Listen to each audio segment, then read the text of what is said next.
Good morning, students. I am Sujit Dwivedi. Welcome you in SDL Point. Today I teach you the sixth lesson of moments weathering the storm in Erisma. It is a very important and very interesting lesson, and today I provide you the first lecture of this lesson. So don't waste time. We start. On 27 अक्टूबर 1999 1999 के 27 अक्टूबर 1999 को several years after his mother death 7 years after his mother death अपनी माँ की मृत्यु के 7 वर्ष बाद Prashant had gone to the block headquarters of Erisma, a small town in coastal Odisha, some 18 kilometers from his village. प्रशांत अपने गांव से 18 किलोमीटर की दूरी पर उड़ीसा के समुद्र तटी उड़ीसा के एक छोटे से कस्बे इरेस्मा के मुख्यालय हेडक्वार्टर मीन्स क्या होता है मुख्यालय खंड मुख्यालय में गया था। किस लिए गया था? To spend the day with a friend, अपने मित्र के साथ एक दिन बिताने के लिए गया था। यानी कि 27 अक्टूबर 1999 को वह अपने मित्र के साथ एक दिन बिताने के लिए अपने गांव से 18 किलोमीटर दूर उड़ीसा के तटवर्ती क्षेत्र का एक छोटा सा कस्बा इरेस्मा के मुख्यालय यानी कि खंड मुख्यालय गया हुआ था। इन द इवनिंग, शाम को, a dark and menacing storm quickly gathered, शाम को बहुत घने और भयानक तूफान घिर गए, शीघ्रता से घिर गए। Winds beat against the houses, और हवा ने घरों को और विद स्पीड बड़ी तेजी के साथ एंड फ्यूरी रौद्र या क्रोध रूप से बीट थपेड़े मारने शुरू कर दिए या अटैक आक्रमण करना शुरू कर दिया। यानी कि घरों पर ही बहुत तेज गति से और क्रोधित भाव के साथ प्रहार करना शुरू कर दिया।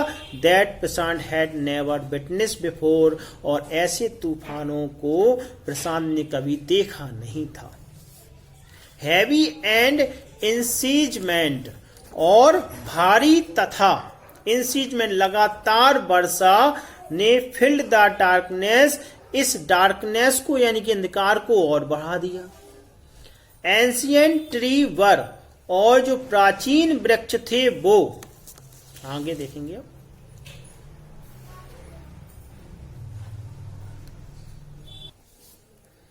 अपरूटेड, प्राचीन पुराने वृक्ष जो थे उखड़ गए। And crash to the earth, और गिर करके पृथ्वी उखड़ करके पृथ्वी पर गिर गए। Screams rent the air as people and houses were swiftly washed away, और जैसे ही लोग और घर पानी में तेजी से बह जाते थे, हवाएं वो चीखें हवा में गूंज उठती थी। The angry water, क्रोधित पानी, swirled into his friend's house neck deep, और एक क्रोधित पानी उसके मित्र के घर में गर्दन तक घुस आया था। The building was of brick and motor, ईंट और रारे के सीमेंट्स की बनाई गई बिल्डिंग की इमारतें was strong enough to survive the devastation of the winds velocity of 350 kilometre per hours, और ईंट और रारे से यानी सीमेंट से बनाई गई दीवारें स्ट्रॉन्ग यानी कि काफी इतनी ज्यादा स्ट्रॉन्ग यानी मजबूत थी कि 350 किलोमीटर प्रति घंटे की तीव्रता से चलने वाली हवा की विनाशलीला में भी सरवाइव बच सकती थी या खड़ी रह सकती थी।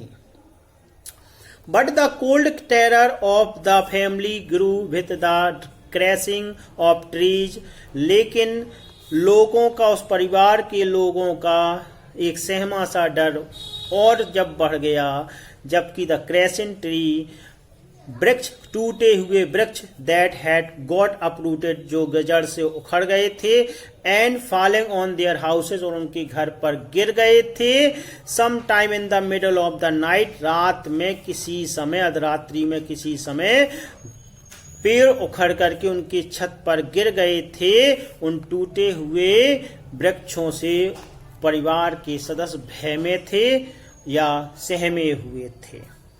Damaging it's roof and walls, और जिसने कि उनकी छतों को और दीवारों को क्षति पहुंचा दी थी। The crazed distraction wrought by the cyclone, चक्रवात द्वारा लाया गया विनाश, अंधाधुंध विनाश, and the surge of the ocean continued for the next 36 hours, और सागर के द्वारा, महासागरों द्वारा उठने वाली लहरें 36 घंटे तक लगातार जारी रहीं। Although wind speed had reduced somewhat by the next morning, अगले सुबह तक हवा की तीव्रता या गति थोड़ी धीमी हो गई या कम हो गई थी, to escape the waters rising in the house, और पानी में उठने वाले, घर में उठने वाले पानी से बचने के लिए Prashant and his friend family, Prashant उसके परिवार, मित्र के परिवार के सदस्य, had taking refuge on the roof, छत में शरण ले लेते हैं। Prashant will never forget the shock he experienced at his first glimpse of the devastation wrought by the super cyclone. Super cyclone, इस महाचक्रवात द्वारा लाए गए विनाश लीला की प्रथम झलक के इस भयंकर या आघातित कर देने वाले अनुभव को प्रशांत कभी नहीं भूल पाएगा। In the grey light of the early morning, यानी कि सुबह के प्रथम भूरे रंग के, हल्के रंग के प्रकाश में लाए गए, सुपर साइक्लोन द्वारा लाए गए महाचक्रवात के तूफान को कभी भूल नहीं पाएगा।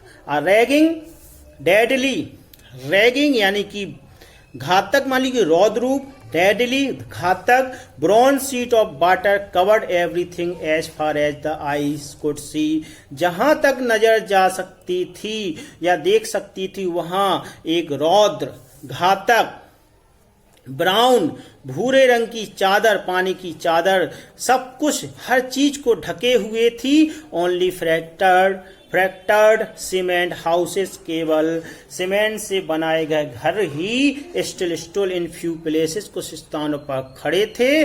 ब्लूटेड animals carcasses and human corpse floated in every direction, और फूले हुए एनिमल यानी जानवरों के सब तथा मानव सब प्रत्येक दिशा में उपलाए हुए या तैर रहे थे। All round even huge old tree had fallen, और सब जहां पर ह्यूज ओल्ड ट्री, बड़े बड़े वृक्ष गिर चुके थे।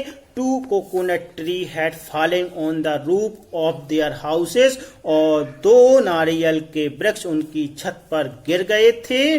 This was blessing in disguise, छद्म रूप में या एक बदले हुए रूप में ये वृक्ष वरदान थे। बिकॉज, क्योंकि द टेंडर कोकोनट, इन मुलायम गरी नारियल ने, फ्रॉम द ट्री, वृक्षों के इस मुलायम नारियल ने, kept the trapped family from starving in the several days that followed, ने कई दिनों तक फंसे हुए परिवार के सदस्यों को भूखे मरने से बचाया था। यहां तक ही आपका यह पहला आपका जो लेक्चर है समाप्त होता है। अगले लेक्चर में फिर आपसे मुलाकात होगी। जय हिंद, वंदे मातरम।